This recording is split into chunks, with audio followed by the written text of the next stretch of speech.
আমিষ আহার সম্বন্ধে মা শারদার খুবই গুরুত্বপূর্ণ উপদেশ। নমস্কার বন্ধুরা, সেবা দৃষ্টি চ্যানেলে সকলকে জানাই স্বাগত।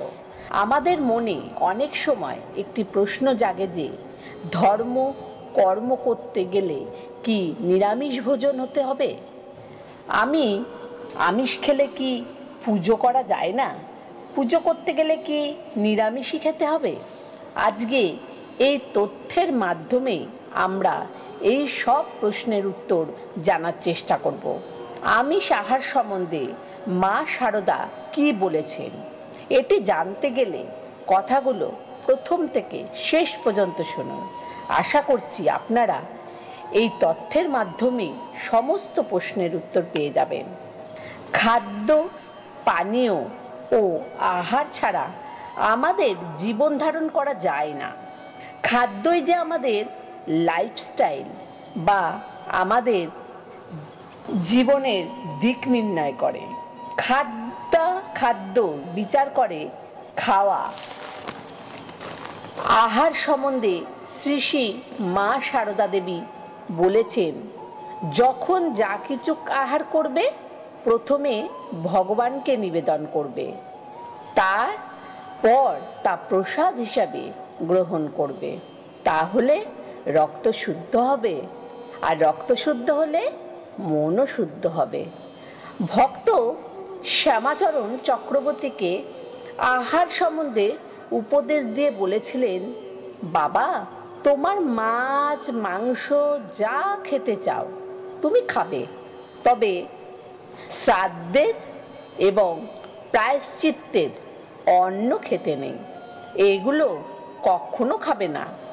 শ্রী শ্রী মা শারদা দেবী আমিষ আহার এবং নিরামিষ আহার এই দুটি সম্বন্ধেই নানান উপদেশ, নানান ঘটনা এবং নানান উদাহরণ আমাদের তথা ভবিষ্যতের প্রজন্মের জন্য রেখে গেছে। শ্রী শ্রী মা শারদা দেবী স্বামী অভয়ানন্দকে আমিষ আহার প্রসঙ্গে বলেছিলেন, তোমরা নিরামিষ খাবে কেন? তোমরা যে মায়ের ছেলে, মাছে দুধে খাবে, ওতে তোমাদের দোষ নেই। নিরামিষ আহার করলে এমন সন্তানকেও মা মাছ পরিবেশন করে খাইয়েছেন ও বলেছেন, শ্রী শ্রী রামকৃষ্ণ শেষ পর্যন্ত মাছের ঝোল খেয়েছেন, ওতে মাথা ঠান্ডা থাকে। কিন্তু তিনি জোর করে কারণ নিষ্ঠা ভঙ্গ করতেন না। একবার এক সন্ন্যাসীকে মা শারদা বলেছিলেন, মাছ খাবে, খাবারের ভিতর আছেটা কি? মাছ খেলে মাথা ঠান্ডা থাকে। একবার শ্রী শ্রী ঠাকুরকে মা শারদা পান্তা ভাত আর মাছ চাটুই খেতে দিয়েছিলেন।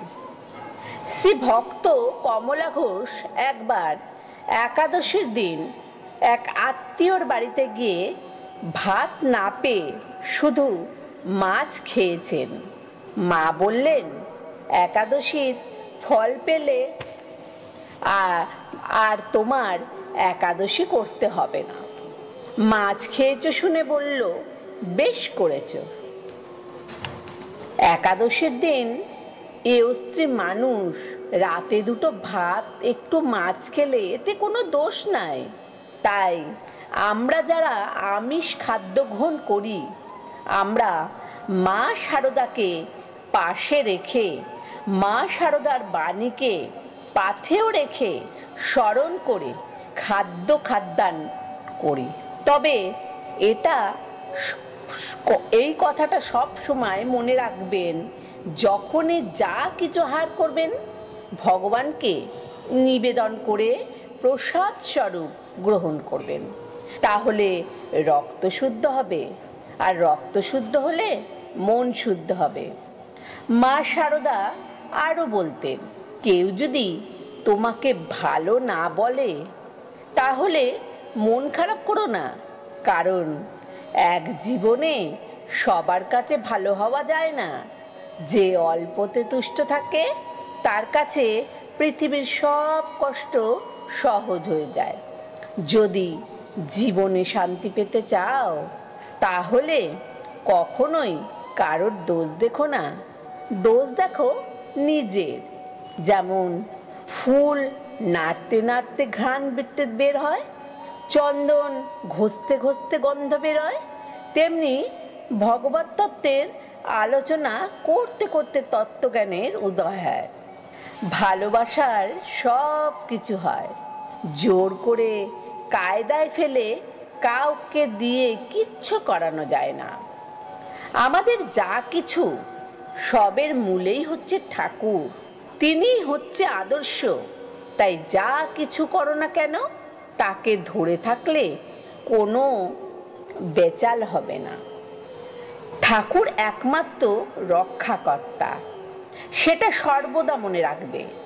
মা বলছে, জানবে কেউ না থাক তোমার একজন মা আছে, আমি থাকতে ভয় কিসের? ভাঙতে সবাই পারে, গড়তে পারে কজন? নিন্দা ঠাট্টা করতে সবাই পারে, কিন্তু কি করে যে তাকে ভালো করতে হবে সেটা করতে পারে কয়জন? বিশ্বাস আর নিষ্ঠাই তো হলো মৌলিক। তাই এই দুটো জীবনে থাকলেই হবে। জীবনে চলার পথে চতুর্দিককে কি হচ্ছে না হচ্ছে শুধু দেখে রাখবে, কিন্তু কাউকে কিচ্ছু বলবে না। মা বলেছেন 100 জনকে খাওয়াতে হবে না, শুধু চোখের সামনে একজন ক্ষুধার্ত দেখলেই তাকে একটু খেতে দাও। যে ব্যাকুল হয়ে ভগবানকে ডাকবে সেই দেখা পাবে।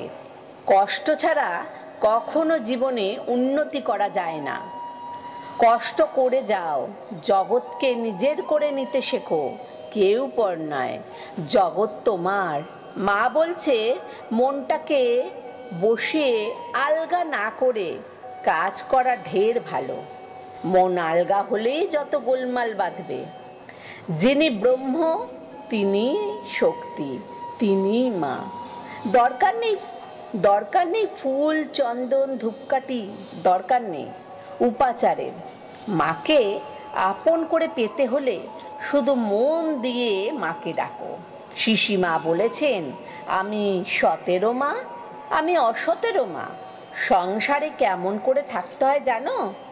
যখন যেমন তখন তেমন, যাকে যেমন তাকে তেমন, যেখানে যেমন সেখানেই তেমন। সৎসঙ্গে এসো, ভালো হতে চেষ্টা করো, ক্রমে সব হবে। ধ্যান জপ ও ঈশ্বরের চিন্তার দ্বারা মনের সমস্ত পাপ দূর হয়ে যাবে। ঠাকুর শ্রী রামকৃষ্ণদেব বলতেন, ছিপ ফেলতে বসলেই কি রোজ রুই মাছ ওঠে? অনেক মাল মশলা নিয়ে একাগ্র হয়ে বসলে কোনো দিন বা একটা হয়তো এসে পড়ল, কোন দিন বা নাই পড়ল, তাই বলে বসা ছেড়ো না। ঠিক তেমনই জপ বাড়িয়ে যাও। ঈশ্বরের ইচ্ছা ছাড়া কিছুই হওয়ার সাধ্য নেই। যখন জীবনে সুখ সময় আসবে তখন ধ্যান চিন্তা আসে, আর যখন কোনো বিষয় উদিত হবে, যখন জানবার ইচ্ছে হবে, তখন একাতে ধীরে ধীরে তার নিকট প্রার্থনা করবে। তিনি সমস্ত মনের ময়লা ও কষ্ট দূর করে দেবে আর গুছিয়ে দেবে। শ্রীশ্রীমা বলেছেন, সকাল সন্ধে জপ ধ্যান না করলে কি করছো না করছো বুঝবে কি করে? নিত্য ধ্যান করবে, ধ্যান করতে করতেই তো মন স্থির হয়ে যাবে। সর্বদা বিচার করবে, যে বস্তুতে মন যাচ্ছে তা অনিত্য চিন্তা করে ভগবানের কাছে মন সমর্পণ করবে। কর্ম করে যাও, কর্ম করতে করতে কর্মের বন্ধনে আবদ্ধ হও। এক দণ্ডও কর্ম ছেড়ে থাকা উচিত নয়। মা শারদা বলেছেন, যারা এসেছে, যারা আসেনি এবং যারা ভবিষ্যতে আসবে, আমার সকল সন্তানকে জানিয়ে দিও তোমাদের একজন মা আছেন। আমি থাকতে কিসের চিন্তা? আমার আশীর্বাদ সকলের উপর আছে। বন্ধুরা, আজ এই পর্যন্ত। এই তথ্যটি শুনে ভালো লাগলে অবশ্যই একটা লাইক করবেন এবং শেয়ার করবেন, আর এই চ্যানেলটিকে অবশ্যই সাবস্ক্রাইব করবেন। ধন্যবাদ।